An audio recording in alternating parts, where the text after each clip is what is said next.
Hey, what is going on, everybody? My name is Dean, and welcome to some AFL Evolution 2 for the first time on my channel. We are getting to see a bit of a preview of the gameplay, and today I am joined by the Development Director, Adrian, from Wicked Witch Studios. Adrian, hello, welcome. Hi, Dean. Thanks for having me. Yes, you are welcome. Now, Adrian, we worked together on this game, did we Just not? a little bit. Just a little bit. Of time in the trenches. A little bit of time in the trenches. One might say too much time, but we're gonna be going through sort of a single match operation here and explaining some of the decisions we made to do with the gameplay, as well as going through some of the new additions to the game. Yep. As well. Trailer's out now. Everyone can go and check that out. Yeah. Amazing. You did a really good job on it, Dean. Thank you. Kudos. Trailer was amazing. How good. Yeah. So we're going to be jumping into a Richmond-Collingwood game. But before we go any further, we've got some new match options. So let's jump into those. Mm-hmm. So Adrian, do you want to explain any of the things in here? Sure. So the biggest thing that you'll see right away is that the time of day can now be set by the hour. And that every 15 minutes can be changed. Yep. And that's because we now have dynamic day-night cycle. So we've posted a little video up before showing that off. But now you can pick any time of day and play through to the night. Yep. Amazing. Mm-hmm. We've also got two more options down the bottom here. Yep. So let's do the match mode first, because that's an easy one. So this is just, you can play a grand final now in single match if you want to. Yeah, so what will that mean for the people who don't know what the grand final mode would actually be entailing? So basically you'll get all kind of like the presentation aspects of the grand final, like the kind of field markings will change. There'll be different cutscenes. You'll win the cup at the end, that sort of thing. So you still get a cup? How good. Yeah, I think so. Yeah. Okay, cool. I'm going to go with yes. Let's test that theory. Yeah. All right, and the last one here is score. Obviously, this is basically so that if your friends are bad at the game, you can give them a head start by giving them a better score to begin the game with. No, but I just went all the way to 99 there. Yeah, so basically this option is brought in so you have a bit of fun with how you play the game. You can start it at whichever quarter you want to, and you could go with 30-second increments for how long you want to be left in your quarter. And you can also set a custom scoreline. So if you want to start 30 seconds left in the final quarter and you're 99 points down or something, you can do that if you want to. Now, you can get a bit absurd with this if you really want to. You can go up to 693 points with 99 goals and 99 behinds, your maximum settings for that. But I'm sure a bunch of people will be enjoying the ability, I guess, to have some creative freedom over that, and you can really sort of recreate some of the epic moments you see in the real world. Outside, I guess, of the game day mode, you can create your own. I know you're really excited about this, Dean, because you can set up custom scenarios and play real life games and things like that. Yeah, so, and obviously in the game day mode, which isn't going to be as fantastic as we initially imagined because the season isn't happening. Yes, sadly. Yeah, it's still a great way to set up your own one with your own teams and things. Yep. So, we'll definitely end up doing something with it, and hopefully we'll have it. Hopefully the footy will come back at some point, and then we'll see what happens. Exactly. Amazing. All right, now let's get into this team management screen. This is new to this game. It looks fantastic. I wonder which genius designed this screen, Adrian. Do you have any idea? Thank you for all the credit, Dean. It was all me. You did nothing. No, this is Dean's baby, and it's pretty cool. I like it as well. Yeah. So you've got your reserves down here. You can pick pretty much the players you want to add into your squad. I'm going to put Ivan Soldo as my number one ruckman here. Adrian, do you want to talk to us about the tactics? Sure. So we've sort of changed. So there's a couple of different tactics in here from Evo 1. It's quite different. Now rather than trying to kind of adjust the positioning of the guys on the field, I mean, that is still an option, but rather than that being the primary focus, it's now kind of how they play.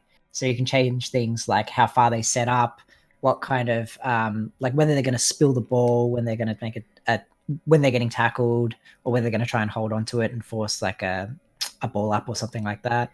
And there's different kind of areas you can go through. You can see the tactics in action in this mode. Yep. So this setup distance, probably the biggest one, I think, for a lot of people. This really determines where your guys are going to be when you've got the ball, like in terms of how far away and how big the spread is going to be.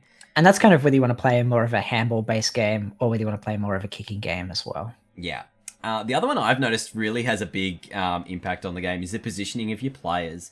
I found sort of defensive and balance to be, you'll get a lot of one-on-one contests, but if you put it positioning as offensive, you'll get a lot of people running ahead of the ball, and it can certainly make for some really exciting plays if you get it forward. On the downside, really good, but if you turn it over, you are stuffed because then the opposition will have numbers out the back as your guys push forward. So maybe we'll try that out there. Yep. And this last one. This is the exciting one. Yeah, this is the exciting one for a lot of people. You've now got the option to have a spare player in your sort of defensive area. So basically what we do is, because of the 666 rule, initially we were going to have a little bit more freedom to do with this, but because it's the 666 rule was brought in during the development of this game, we're actually going to take one of the wingers and they're going to be sent to your defensive line. They're basically going to play as a spare defender. This will be your left wing if it's a home team, the right wing if it's for the away team. The reason for doing this is we didn't want to create too much carnage between which players are supposed to be spare and which ones aren't.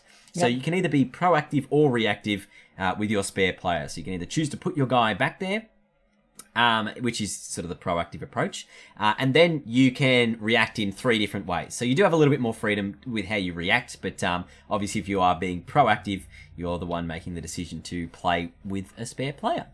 So if you are being reactive, you can either play your opponent, you can either put your winger in defense as well to create that outnumber. You can keep them on the wing around the ball, or you can actually tag that spare player, so you create a 7-on-7 forward line by manning that player up there. So there is a bit of freedom with both how you set up and I guess how the other team is able to react. Let's chuck that one on because it is sort of a new option and we want to show that off a little bit. Mm-hmm. Oh, I didn't even go to the last thing. You can talk about this one. Oh, right. So now you can set the roles tab. Yeah, you can set your captain, your kick out, and your second ruckman to whoever you want. Exactly. Whoever you want on the field. Yep. And this is obviously just, we want to give players as much customization as possible to be able to do the things that they want to do with the field. And, in future, if people want to add more options to this roles thing, if they want to have, a tagger or something, that's possibly an option that we can, that can be looked at, including in a future update. So if you guys have any suggestions on what to do, you can do all that. Yeah. Feel free to let us any suggestions on the Facebook page, or it'd be good. We'll see what comes out. I'm looking forward to it. And the last thing I want to talk about here is actually this save to default button, which a lot of people probably didn't even realize was there. But if you do that, it'll actually save this lineup as your default lineup with these tactics, with these roles. So you won't need to do it again every single time you go into the game, rather than going all the way into the fan hub to do it there. So easiest way to do it, save to default. Let's do that. Done. That's it. Just the one button press and it's done. Happy days, everyone. Nice little convenience feature, just so you don't have to reset it every time. The quality of life. All right, let's get straight into the game. Gary Lyon is with me today. Welcome, guests. I'm going to have to crank it up a bit. All right, so we're going to be getting into a match very shortly. We'll just go through, I guess, some of the opening cutscenes as well. Just so everybody gets a look at some of the new additions to your pre-game. These screens are new as well, I think, actually. Yes, they are. They are. Yeah. Don't have the renders on this time. The player renders. Oh. What? I see a banner with some words on it, Dean. Oh, yes. As you would have spotted in the trailer, of course, there are banners with text on it. Now, I am going to spoil some things in this about the banners. There's a lot of banners.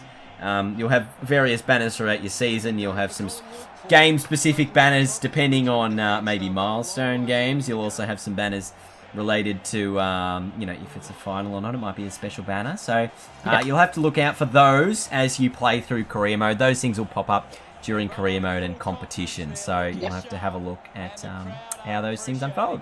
And they change for each team as well. We've also got those fireworks are also quite new as well, looking cool. Yep, so I think there's a few variations on the fireworks as well. You got some smoke machines as well, and even some flame machines going on there as well. Yeah, it depends on the team. Not all of them have it. It's just the ones that had it in real life. Of course. Oh yeah, one thing you may be interested to note, this is a small thing, but we now have the kind of cloth folds on the Guernseys. So as they, their bodies move, you can see the cloth folds change around. Yeah. Yeah, it does. It's just little things like that, and obviously Razor Ray here. Razor with Ray. the toss of the coin. Unfortunately, we couldn't get Razor's voice for the game, so you'll have to just you'll just have to imagine Razor yelling at you. I mean, the problem was if we did want to put Razor's voice in the game, he was going to rant about everything for about 10 years. So, Oh, Dean. There was a quick shot of the 666 formations as well. Yep. Now, the first thing I did just there is a clearance kick. Oh, no, they've just turned this ball over to me. Get it. Sorry, bit of pressure here early. But yeah, clearance kicks, obviously, one of the main new features in the game. You might have seen them in the kicking tutorial. I don't know whether or not that's going to be out before this video. We'll have to wait and see. But basically, clearance kick is one of the new kicks added to this game. So you can really... do some stuff with that as well, yeah. Yep, and its kind of main goal is just it's like a hurried boot to ball to boot rather, kick that is when you just you need to get it out. You need to clear that ball. And it'll come out super fast, but it's not accurate at all. Yeah. And it's also going to be quite a high kick, which means that it's going to lead to like a lot more contested mark situations. Yeah, so it's obviously a big up and under like you would see, I guess, in a real game of footy. Yeah, that's kind of the trade-off for using it is that, you know, you're going to get it out, but you're not guaranteed that you're going to get it at the other end. Yeah. There you go. You can see another fine example of the clearance kick being used there by me. Once again. Like, it is a really good way to get the ball out of those really heavy, congested stoppage moments. All right, now I've got a set shot here, Adrian. All right, show us off. Do you want me to go through this? Yep. So these are the set shots new to AFL Evo 2. We've now got the option to choose between different kick types. You can have your drop punt, banana, your snap kick around the corner, and the torp. So depending on where you are positioned to the goals, whether it's the angle to the goals, you'll actually have a buff for a different type of kick. If you're on more of an angle, you have a buff to your snap kicks and bananas. If you are closer in front, you'll have a better kick with your drop punt. So it makes it a little bit more challenging to do it each way. And there is no... there's no consistency with how the ball sprays either.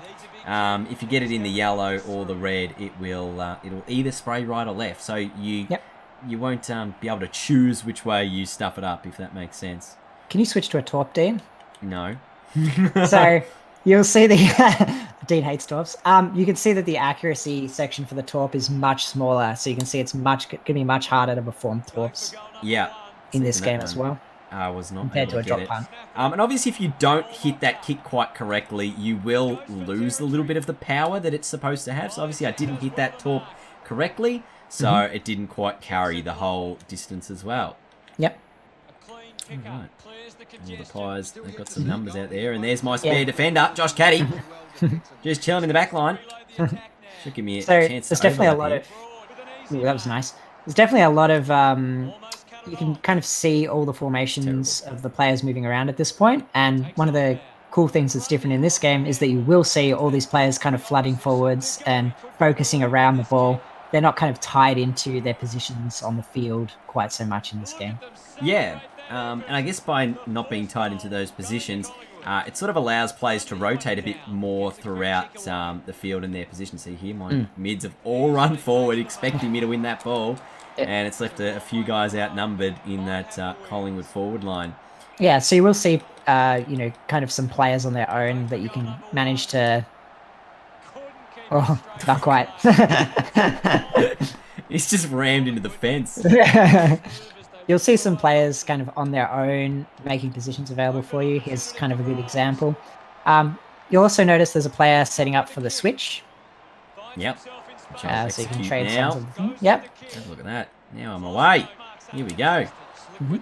And the players will try to provide options at different ranges as well, which we kind of talked about in that tactics section. Yeah. You'll see, some guys setting up for handballs, some guys setting up for long clicks. Long clicks, Adrian. Long clicks, long kicks. One of the things that I just noticed there, because I'd like to say I'm pretty skilled at this game at this point. I've played it for a decent period of time. Oh, there's a clearance kick that has gone absolutely horribly for Jack Crisp. Was when I got that when I got the ball gonna with have Shane to- Edwards before, I was very elite at turning the opponent inside out. Yes. Well, that's because, Dean, tackles are now manually done, Yes. as you may know.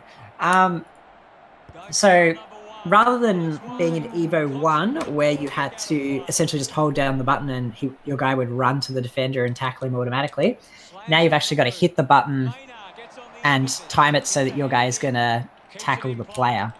No, not quite. Yeah. And that's because we wanted to add more skill for both the defenders and the attackers. It makes the game a lot more free-flowing and less of a tackle fest. The other half of it is the attackers do have to do some stuff as well, because they're going to have to time their evades and fends now as well. Yeah. And I guess another thing with that is obviously the whole movement system's been reworked. We've reworked all the stamina and the acceleration of players, so you will notice those quicker players able to burst out of the packs a bit better. So it does make it, worthwhile to understand how your team plays. It's better to have that player knowledge of, I guess, how those players go, and I think that's probably a good segue to talk about the player stats, Adrian. Yeah. Well, the speed is like the most obvious one we can talk about, and it's very true in that if you know a guy is a fast player and you just want to get it to a fast guy, you're going to get rewarded for knowing that. And you're definitely going to see a much bigger difference in this game between, say, a heavy ruckman and maybe a winger, let's say. Yeah. And speaking on that, we now only have 7 positions for players, which actually reflect the modern game a bit better. You're not necessarily a left forward pocket, you are just a general to mid-sized forward. So now our 7 categories are ruckman, of course, then you've got key forwards, key defenders, general forwards, general defenders, midfielders, and for a bit of variation, we've got mid-forwards who are pretty skilled across the board there. Yep, and the nice thing about this is that that general forward is going to be good in any general forward position. So you're no longer restricted to, playing a guy in left back pocket because he loves left back pocket. Yeah. The other thing with it is that technically all the players can play in any position. Their preferred position is just kind of where their stats suggest they'd be best, if that makes sense. So you can choose to play like say a tall player, maybe like a Tex Walker on your wing if you want, and he'll have different skill sets to one of your other wingers, but he'll be just as good. Oh, here we go. The smother from Lambert. Oh, the outnumber. Come on. Oh, this is a chance. This is a real opportunity. Oh. No, Oh, mate, this is my key forward. There's no way. Oh, just center it, mate. Center it. Oh, pressure everywhere. Put his hands on the pill. Oh, jeez, I've missed the trick there. And there's a standing tackle animation. We also now have standing tackles in the game. Oh, yes. No, I'm kicking a goal here. Sure. Ah! All right, so you obviously noticed one of my players interchanged just before. You can now interchange throughout the match by pressing left on the directional pad, and then you can sort of rotate through where you want to move your guys just by using the D-pad there. So it is quite handy to do on the run, especially for online games. A lot of people use that. So, yeah, happy days there. And there's also the quick tactics. Yep, got to get the ball If first, you can mate. get the ball. What difficulty is this, Dean? It should be legend. It is legend. It is legend. It's not Hall of Fame. It's not All Australian. We've renamed the difficulties. All right. If Dean's struggling, it's allowed then. It's confirmed. Yeah. But I have the sliders up as well, which of course are making a return for this game. Yep. People really liked the sliders in the last game. We're bringing them back for this one, so you can customize kind of exactly how you want your game to be played. Yeah. And that's sort of the idea between a lot of the decisions in what we've done here is we want players to take the game into their own hands. We don't want you to be restricted too much by the game. We want everyone to be able to play the way that they want to play. If you want to switch the ball a lot, like I like to do, I like to play with a spare defender, then that's one way to do it. If you want to play a high kicking bombing game and just getting all your guys up the line, that's also another way to do it. So it's up to you how you want to play this version of AFL Evo 2, and I think that fans will really appreciate that. Yeah, it's like, I think it's great how you can just kind of play in any number of different ways, and you'll see kind of, even we see different players in our QA playing in different ways, and it leads to like some really interesting games when you've got kind of that asymmetrical strategy going on. Yeah, and everyone's getting different ways of scoring, and that's something I noticed that even playing against the AI is, there's no two ways, or like no two games that sort of end up the same in terms of how they're played, and it's like they're sort of reactionary to the way you're playing as well. So if you're obviously playing with a lot of guys in front of the ball, you're putting everything in your own risk that they're not going to do it. Now this is oh jeez, I thought I had the 2-on-1. I tried to bump De Goey out of the way, and I thought I had him, but he was De Goey. But anyway, if you have a 2-on-1, you should win it. Because you should be good enough to win it. But even as you can see here at half-time, the tackle count 11-24. It's not as hectic as you might think. Like, it's obviously very hot, the football sometimes, in terms of you've got a very quick amount of time to dispose of it, but it isn't such a tackle fest that previous AFL games might have been.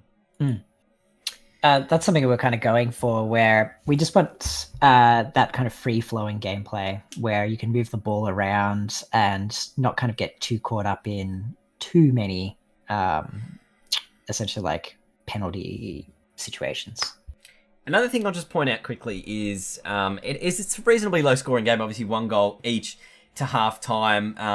One of the reasons for that is obviously we're playing spare defenders at each end of the ground, but we wanted to make that kick inside the 50 really difficult, because that's sort of the hardest kick in football. It's finding a target inside 50 or getting free space inside your forward 50, and that's made super difficult obviously by the spare defender and the outnumbering, but it's also by the positioning of how the players are around the field. Obviously they've just plucked a mark out here, so my people were not in very good spots, but with the fact that the players are constantly moving around the field, it does make it more difficult to find a target inside 50. And with all those guys rotating, you'll very rarely end up with guys kicking 10, 12 goals a game in the forward line, because they're always in a different spot. They're always moving and rotating around the field. So it's about how you utilize that fact that is how you play. Oh, this was nice. Well done, Dusty. Oh, no, not quite. Maybe this is a good time to talk about the marking. Yeah, okay. You want to lead? We just talked about the inside 50. Oh, terrible clearance kick again. Yeah. That's probably my slider that they play on super quick. I'll blame it to that. I won't blame it on your programming. Sure, yeah. Very generous. As you can see, their spare defender set up right in that hole, so I won't be able to bomb this here, because otherwise they would have been able to take it. Nice kick. Yep. Do you want to talk about marking? Oh, yeah. So marking is like one of the areas that we got a lot of feedback from on like Evo 1. And this time we've kind of completely redone how it works. One of the key differences you'll see is that there's no timing in the marking contest now. So it's more dependent on your positioning and where you're kicking to and the player stats. And it's also dependent on the tactical choice of what you're choosing to do in the mark contest. So tell us about those tactical choices you can do in the mark contest, Adrian. I've you can now positioned myself here. So there's a couple of options. You can now mark, spoil, specky, bump, or brace. So I'll kind of briefly go over each of them. Marking is pretty straightforward, but it's primarily interesting because of how it's contrasted against spoiling. Spoils are like more effective now. It's harder to make contested pack marks compared to Evo 1.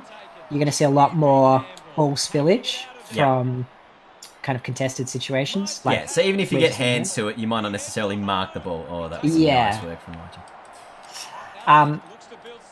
And that means more ball spillages and more kind of essentially like playing on from marks. He goes for broke.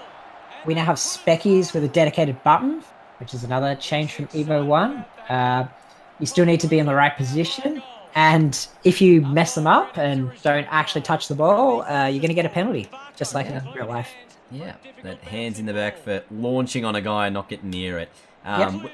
And again, this all goes down to the fact that we want to give players the flexibility to play. We don't want them to be restricted by, you have to be in this specific position to, specky a guy. Like, if you want to specky a guy, you can choose to specky a guy. You might not get the mark, or you might give away a free kick, but that's your choice. We want to give the freedom of how you play to the players.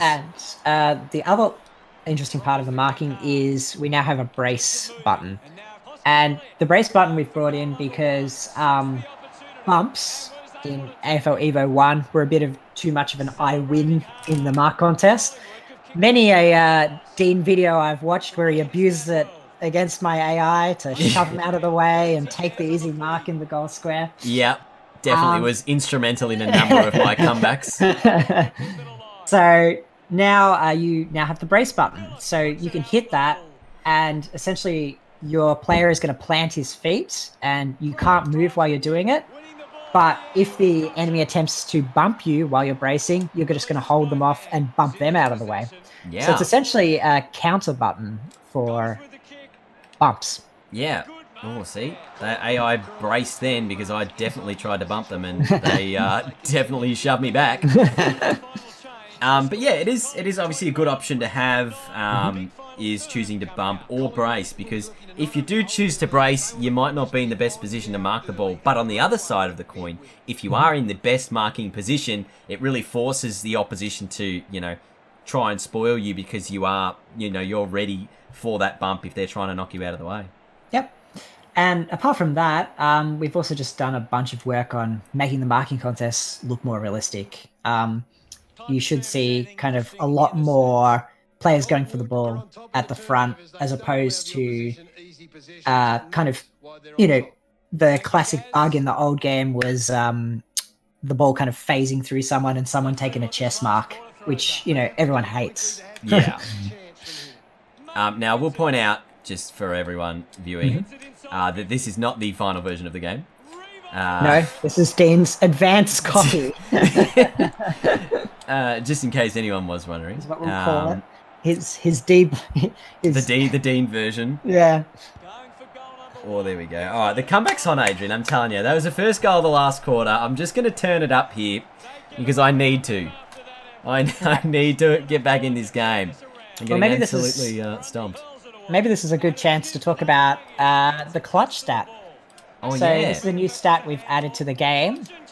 Oh, that was nice play, Dean.